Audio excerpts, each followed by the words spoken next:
Hey everyone, Mrhappy here, and welcome to Mondays with Mrhappy, aka Mrhappy Mondays, the weekly Q&A show where you ask me questions and I answer them. I can hear myself slipping over my words, like almost slurring them, and that's because I am so darn exhausted. So I'm still doing Dragon Songs Reprise Ultimate. We're on the final phase. We're no longer doing super long hours. We're not doing like 12 hours a day, 13 hours a day, whatever. But my raid team has 5 different time zones in it. West Coast NA, East Coast NA, the UK, and then I think the West Coast of Australia and the East Coast of Australia. I think those are our 5 time zones, if memory serves correctly. And so our scheduling, now that we're not doing long hours, is brutal, on top of the fact that it was already brutal during the long hours. I essentially need to wake up at like 1 in the morning in order to raid at 2 in the morning, and that's taking its toll on my ability to function on a day-to-day basis. That's why videos have been slower than I wanted. I was planning on making a bunch of videos while I was progressing Dragon Songs Reprise, and at the end of most days, I don't want to do it. So I am working on a bunch of stuff right now. I'm going to do a guide for all of the phases individually of her Dragon Songs Reprise. We're going to do a discussion video. We're going to do a State of the Realm. So there are going to be a bunch of things of content. We've also begun planning out some other State of the Realms. We also have, the 0.15. We're hoping for a live letter announcement in the next month or so as well. So on top of the Final Fantasy 16 news, I still have to make a YouTube video on that. So I'm ready. I'm ready to get caught up on making a bunch of videos, is what I'm trying to say. But it's been exhausting. So hoping to have it cleared tomorrow or the day after. There's no reason we can't. Our damage is more than good enough, and the last phase isn't all too difficult. It's just a familiarity thing. It's just a consistency thing of getting there enough times to practice it and beat it. So fingers crossed sooner rather than later, because the toll it's taking on me up here at this point is, again, it's getting exhausting. So anyway, because of that, I kind of just want to do another lightning round Q&A. I know most people are not a super big fan of that format, but it really helps me, so I can, make sure I'm rested enough and not expend too much energy, because I don't have a whole lot to spare. So that's what I'm going to do. And honestly, I already kind of scrolled through to see how many were just comments, how many were questions. A decent number of questions, but it might be about as long as last week. It might be a little shorter, might be about as long as last week. So we'll see. I am also going to be doing an update video on my mother. I think I mentioned it last week, but I've sat down, I've spoken with her. We've worked out the financial plans, both for the immediate, what's immediately coming, as well as long-term, how she can maintain comfortable living. And my ability to kind of I guess now I can save up. If there were an emergency, I'd still be able to help. Which shouldn't be the case given how much we raised over the goal. But I obviously, with something like this, you want to make sure everything's above board. You want to keep people who donated informed. So as soon as the first withdrawal comes, which takes 5 to 8 business days, so honestly, she should be getting it maybe even when you guys see this video, if not within a day or two after that. The things that will be taken care of are fairly important. So I'll be sure to keep you all in the loop for that. There will also be an update on the fundraiser page from my mother. So yeah, that's where I'm at right now.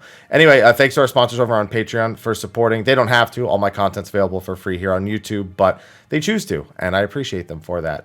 Thank you to our patrons of darkness, Khuja on Jenova and Kurenai Oni, who've gone above and beyond. And with that, let's lightning round some questions so I can take care of some other work and then get to bed. All right, again, because we're lightning rounding this, very minimal work, very minimal effort. Again, apologies for that, but it's just helps me a whole lot. So the first bunch of things are just making sure that, I'm taking care of my mother, that the situation is handled properly. I'm glad you've reached your goal, which is really great. Again, thank you everyone for contributing to that. That has made the exhaustion of Ultimate Prog so much more bearable, because I thought I was going to be doubling Ultimate Prog, raising money, because I thought there was no way impossible that what would happen happened. Like, it was never expected. So yeah, that I basically already finished progging Mama Ultimate, and now I just gotta work on finishing up Dragon Songs Reprise Ultimate. Speaking of which, on the topic of ultimates, if you could choose any series of fights to make an ultimate, what would you like to see? Well, I think the Triad is a pretty obvious one, but I think that I think the fever dream one that probably won't actually happen is Gilgamesh, is Hildebrand. I think they take their ultimates too seriously, and I guess maybe too seriously isn't the right word. They want to treat the more serious content with more urgency instead of going through Hildebrand's story in the form of an ultimate with all the Gilgamesh and Ultros and Chupan or Typhon, however you prefer to call him. So that would be a big fever dream favorite that I don't think will happen. But the Warring Triad, I'm willing to bet, is the next one. And with the way Dragon Song's Reprise planned out, I mean, Kefka is actually on the table for the Warring Triad now. Before, the way they were doing ultimates, it wasn't. Now I'll say that there is actually, with a reasonable expectation, that the Triad would feature Kefka. Doesn't mean it has to, but it's no longer like a thing I push back and go, that doesn't make any sense.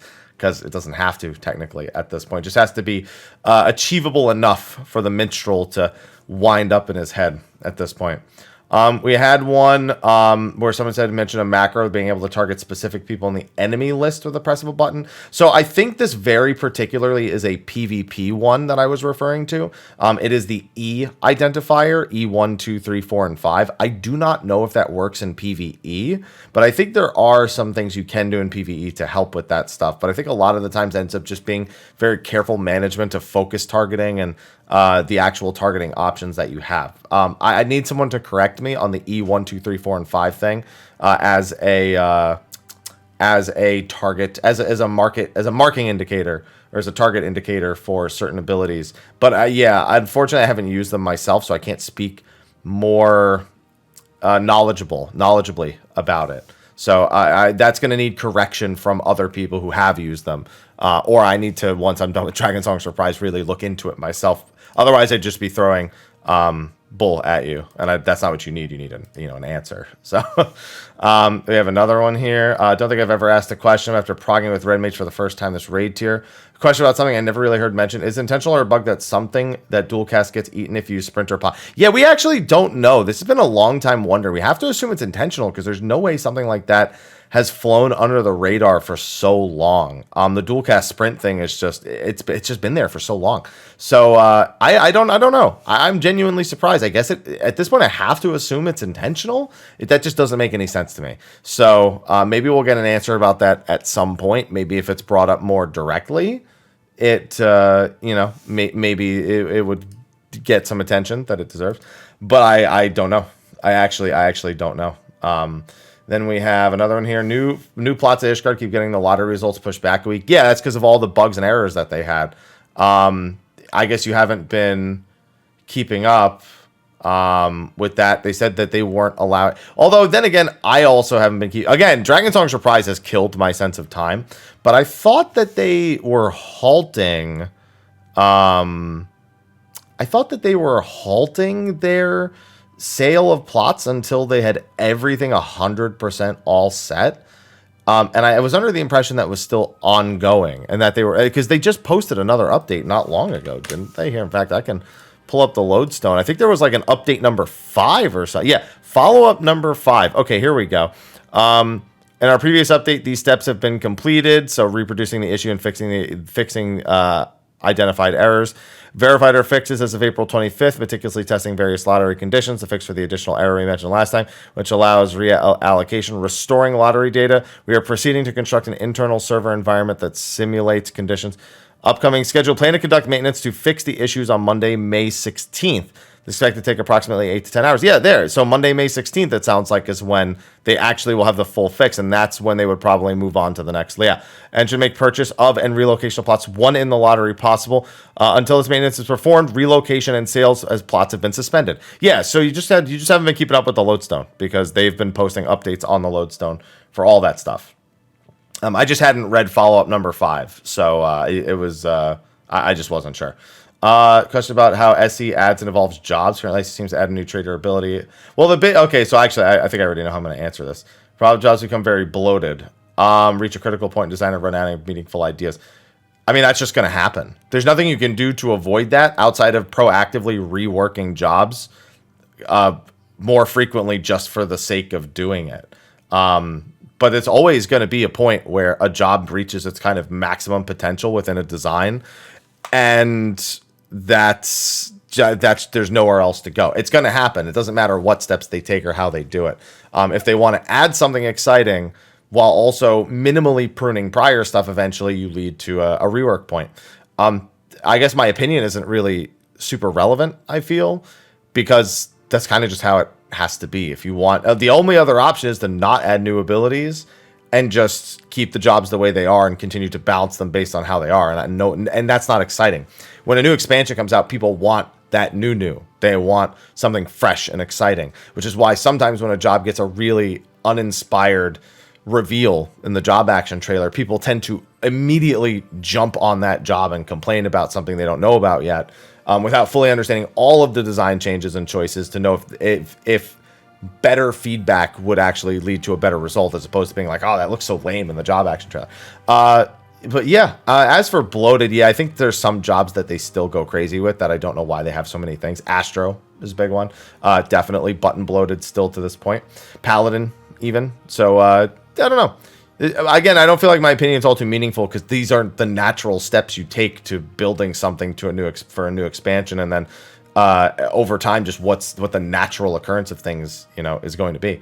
So yeah, I don't know. It's difficult to answer. Let's see. Revamp PvP. Should the dev team look to other parts of the game that could do with revamps or straight up redesigns, like Chocobo Racing and Lords of Verminion? No. PvP is a staple of the MMO genre. It is something that almost everyone who's played MMOs in the last 20 years has some degree of expectation will be present. It is a core expectation.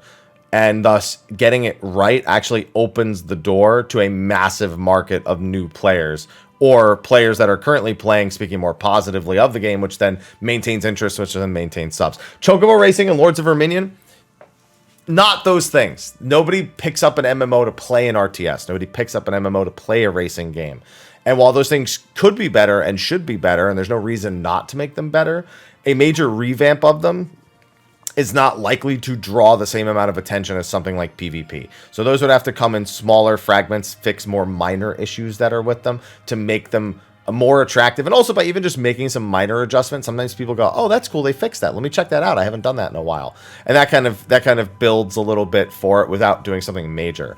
But the dev time for something like Lords of Verminion, the fact that it was as robust as it was initially in terms of the number of effects and overall options there were, but without it being made by people who seem to be that are experts, that are devs that are hired and designed and built to design an RTS or something like that. It's not worth the effort, I feel. So no, I don't think they will. I think they'll focus on newer features that are more important than those features which are very much side quests at best. Let's see. What's your opinion on bringing back old actions? I think it only makes sense in certain regards. Cleric stance or dark arts? No.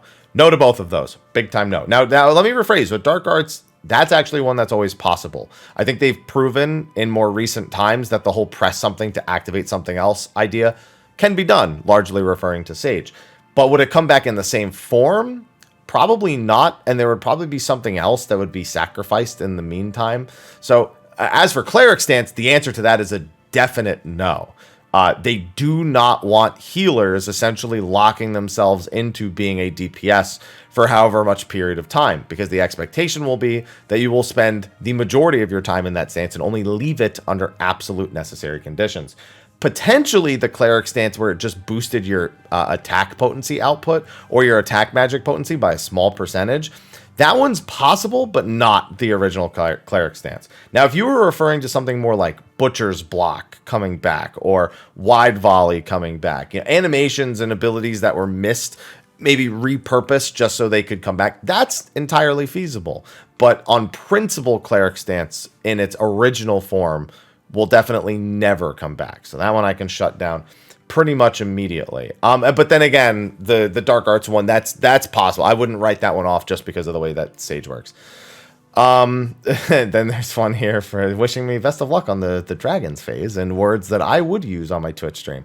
Let's see. And the time doing Savage, at first it was advertised as a fresh Pandemonium in Prague, but I noticed that more than half have cleared up the P3S. I don't want to drag anyone down, but I also want to jump ship. Finding a static was rather difficult to slate here.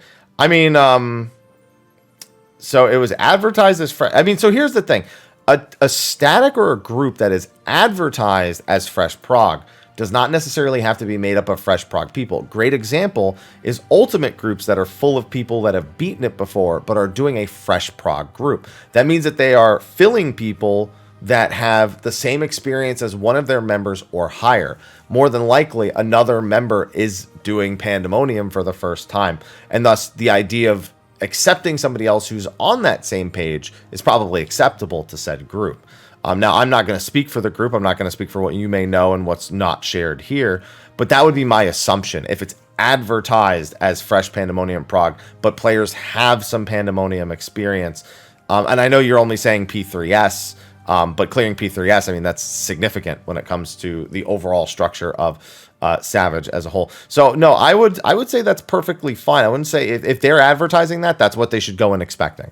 And then it's just up to you to focus on your performance and how you can actually improve that group. I would say that you've basically done the steps. You did extremes and you want to go into Savage, and that's the correct step to take. So I think the fact you're even thinking about this speaks enough to your character that you'll probably be fine. Again, it's the people who don't think about these kind of things that are more concerning to groups than the people who do. It's the people who just jump in and say, oh, dude, whatever, I don't even care. I don't even know what I'm doing, but this is going to be easy. I can't wait. And then they constantly bring people down and make excuses and complain and blah, blah, blah. Just don't be that person and you'll be A-okay. Regardless of experience level, because you've, again, taken all the right steps. You're considering all the right things, I suppose. Let's see. This one, curious about your setup for playing 14. Very simple. Steel Series hardware, pretty much across the board. The new Aerox 9 mouse, which I've loved. It's good to see that they finally have a proper 12-button, basically numpad on the side mouse, a design they've been avoiding for years now. And it took me a second to get used to it because I'm used to their old MMO mouse, the Rival 500. But which I also really enjoyed, but this is far more traditional and far more easy for me to talk about and market versus the 500, which I still have, and it works, and if I needed to, could use it, and I love it, but the new one's nice. I have the Apex Pro mechanical keyboard, and then the Arctis Pro wireless gaming headset. I normally recommend peripherals on a lower end than that. It depends. MMO mouse is a big one, so for me, the Aerox 9 is, I could not trade it out for anything else. For the keyboard, there's tons of options. I have the Pro, but you don't. Not everyone needs that. There's different switches and different sizes and all sorts of stuff. And then for the headset, I normally recommend something cheaper, like the 5 or the 7. I love the Pro wireless, but easier to recommend the ones that don't cost as much as this one does. And I'm sponsored by Steel Series, obviously, so you know why I'm geared to the teeth with Steel Series stuff. And that's what I have.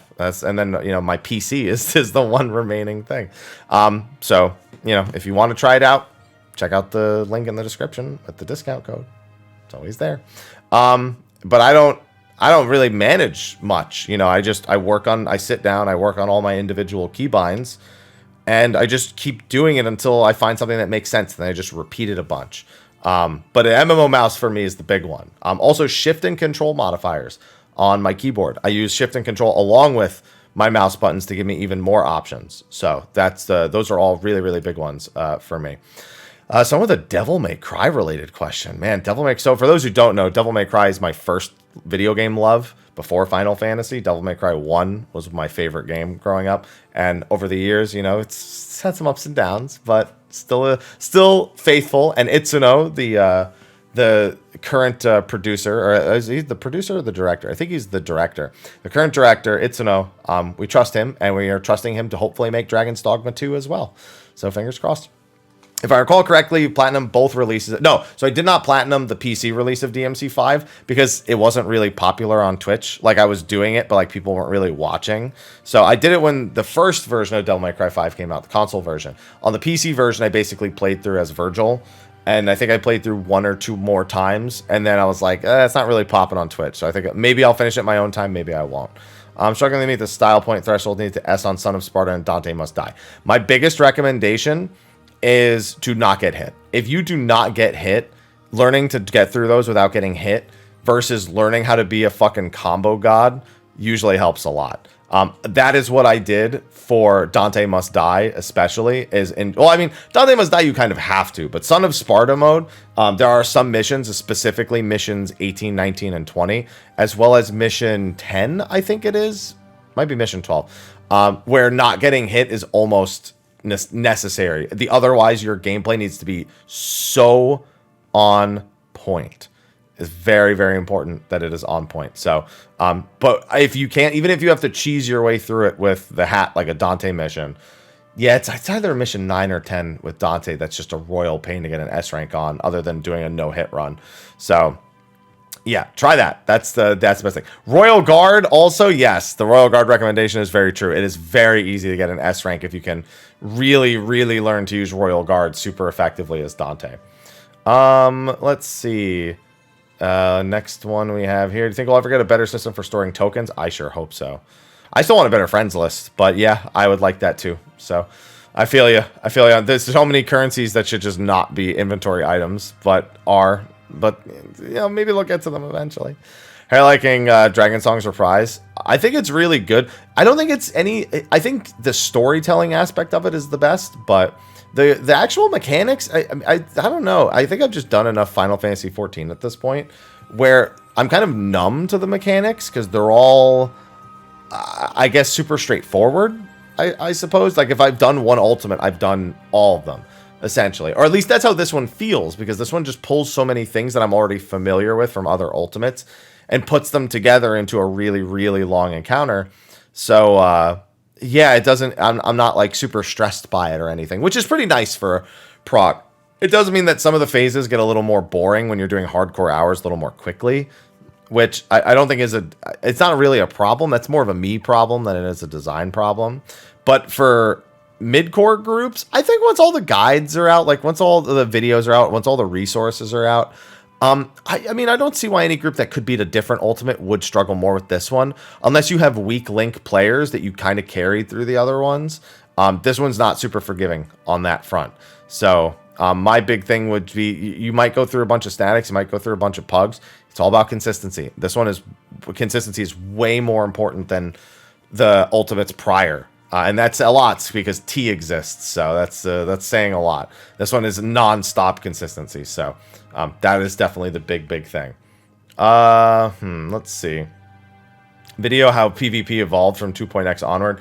You know how, like, people who didn't play 1.0 say, man, I really wish I had played it. And the people who did say, no, you don't. I'm pretty much in that same boat when I feel that way about PvP, so I try to forget. Let's see. Exploration zones had power mechanics a bit different. I think that's because devs aren't really worried about balance. Yeah, they've said they're not worried. Most of the stuff people thought was broken and imbalanced in those places, the devs said, no, we expected people to figure out how to do that.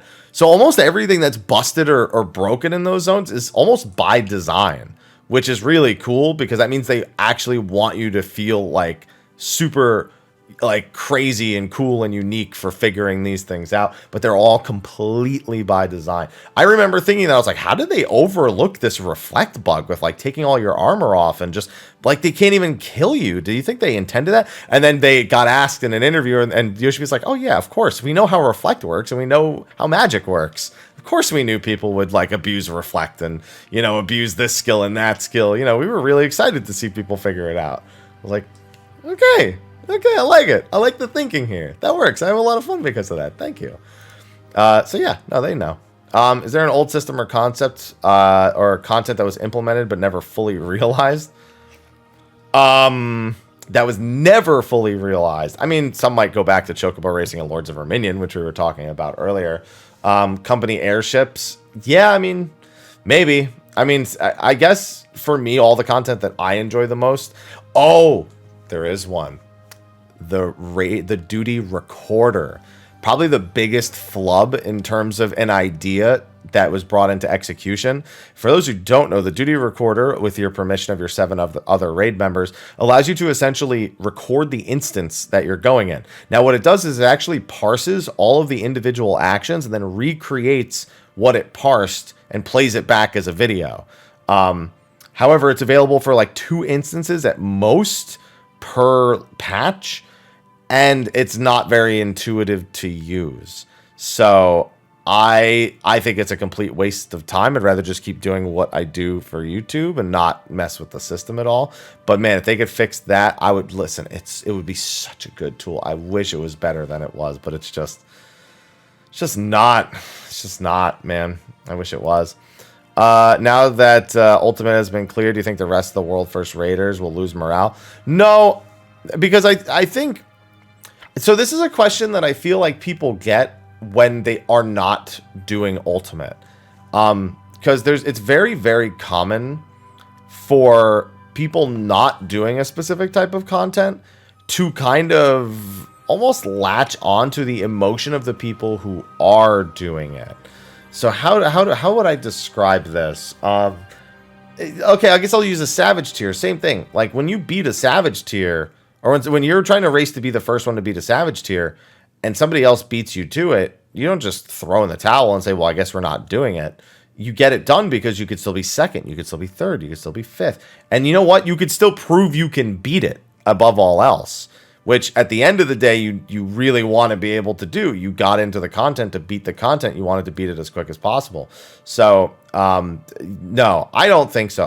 Knowing a bunch of people and being somebody who's been in that boat and has spent 13 days progging this encounter, soon to be 14 days, it's never really affected. When groups start clearing, you just go, okay, I got to focus on what's in front of me because I have to finish it. I want to win. You know, I want to beat the fight. I want the weapon. I want the notoriety. I want the feeling, you know, but I don't care if somebody else is beating it before me because I still want to beat it at the end of the day. That's it. My bigger problem is, like I said earlier, I get bored because I'm repeating it for so long. And as a DPS, I don't have like a major responsibility. So I end up just like being like, people are like, man, this phase is crazy. And I'll be like, that's all right. I'm kind of bored of it at this point.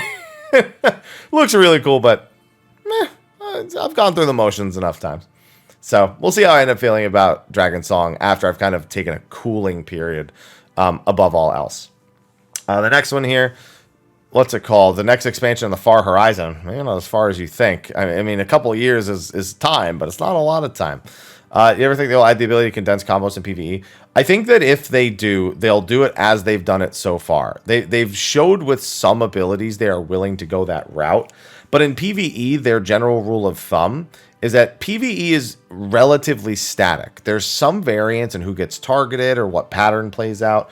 But generally, PvE is very static. So they want to make sure that you have kind of more attention to be paid to both your rotation and the encounter. Whereas PvP is designed that way because A, the actual actions and their combat implications are much more simple. But also B, because they need you to be able to dynamically adjust to the situation. If something is going wrong, they don't want you to have to worry about where you are in your rotation or what your opener is going to... Like, yeah, you have a burst combo and you have to understand how frequently it's available, and they have to make sure they balance those points of power, blah, blah, blah. But compared to PvE, where you map out the 2 minute, 4 minute, 6 minute, 8 minute, where is it? Do we need to delay 30 seconds? What mechanic? It's all written in stone. So they make sure that you have a little more work to do for rotational upkeep for most jobs. Some jobs, they miss the mark on that. But so for that reason, it would have to be done piecemeal. It wouldn't be just like a blanket thing that they do for all the jobs for their base combos. It would be something that makes sense. Like, I wouldn't be surprised if Fang and Claw and Wheeling Thrust were made the same button. But the rest of their Chaos Thrust combo or the rest of their Heaven's Thrust combo, I would be surprised to see it done because those things are so static. Whereas the other two procs are just, they're two buttons that you have to press, and sometimes you have to press them in the opposite order depending on what combo you're coming off of. So that wouldn't surprise me as much to actually see. Let's see.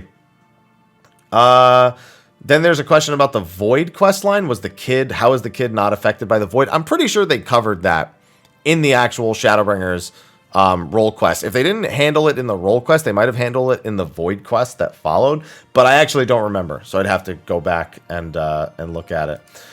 Let's see. I can never or rarely survive that one sequence in Monastery where Ultima becomes invulnerable to dodge all the messy AoEs. I mean, you just have to get better at dodging AoEs. There's nothing to that. That's just repetition and practice. Sometimes doing my rotation or change the camera angle to dodge D-pad assumes I'm moving the target reticle to myself. It means you're pressing up or down on the D-pad, if I'm not mistaken. So either that's a faulty up or down or you're leaning on the down or up button when you're moving the analog stick. And 3, you want to be a decent monk, struggle with downtime. I mean, downtime on monk is very fight specific, so I can't give you any specific advice on that. But generally, the idea is to make sure that you are in the right stance coming back, that you don't let Grease Lightning fall, and that if you have time, you make sure to get 5 Forbidden Chakras tucked away. It depends on the length of the downtime, because like I said, every individual fight has to be handled differently on monk. And fortunately, there are tons of great guides to cover all of that stuff, and then in far more detail than I'm going to be able to answer in a weekly Q&A video. If you could live anywhere in the world, where would you live? I wouldn't want to live anywhere fancy. I just want to live life, man. Someplace cheap, affordable, good internet, good food nearby, some like basic activities, you know, movie theater and bowling alley. For me, it'd be an arcade instead, but you know, so some form of local entertainment that was easy enough to reach. Yeah, kind of like my hometown, I suppose, but just something more rural, but not like bumfuck nowhere rural. You know what I mean? Let's see. Best advice for looking at a new stack. I'm terrible at that. I literally just post on the recruitment Discord and maybe post on Twitter, and that's it. So I'm awful. I'm awful at answering these kind of questions. So yeah, it's rough. Let's see. Then there's a few comments. Oh, those might actually be all the questions. That might have been the last one. Yeah, some comments on the talent system, some stuff on the third-party tools that I mentioned last week. Oh, here's one. When will Endwalker be good? It made me quit the game. It sounds like a you problem more than anything else. So that's not a very descriptive question. It's not a very constructive question. It doesn't give anyone anything to work off of, because for all you could say is like, oh, the story was shit. Well, someone could be like, well, you just didn't like it. So then it would be like, okay, so that's a matter of opinion. The music was cool, but also whatever. Like, there's nothing to build off of here. Like, if you were like, I'm into raiding and Pandemonium Savage didn't really scratch that itch and I can't find a group for Ultimate, when do you think they might introduce some more difficult content that is not specifically for that major upper enders, maybe more interesting? Like, questions like this are just kind of unanswerable, but I do like to kind of dissect like what the possibilities could be. Like, maybe you're like, oh, you know, I really liked having an open zone like Bozja, you know, or Eureka. Do you think we'll get any of those soon? Because I really haven't felt as motivated to log in since we don't have one of those. There's so many different things that go into it. So I can't do much with that question, because you got to be more descriptive. As one of my dear friends would say, got to use your words. Anyway, with that, thank you for all the kind comments that are here. Otherwise, for my mother, again, as soon as I can post an update, I will. And yeah, thanks everyone for watching this week's episode of Mondays with Mr. Happy. Hopefully next week, if I don't have Dragon Song Surprise beaten by next week, I am going to go crazy. So for the love of God, I better not be doing this same type of recording next week, because I will have no patience for anybody by that point. Now with that, I got some videos to work on. So thanks everyone for hanging out. I will see all of you tomorrow. Well, will I? Well, I mean, I'm recording this on Sunday, so I will see you tomorrow, because tomorrow's Monday. I don't normally say that at the end of videos, but I'm tired. Leave me alone. I'll see you later. Bye-bye.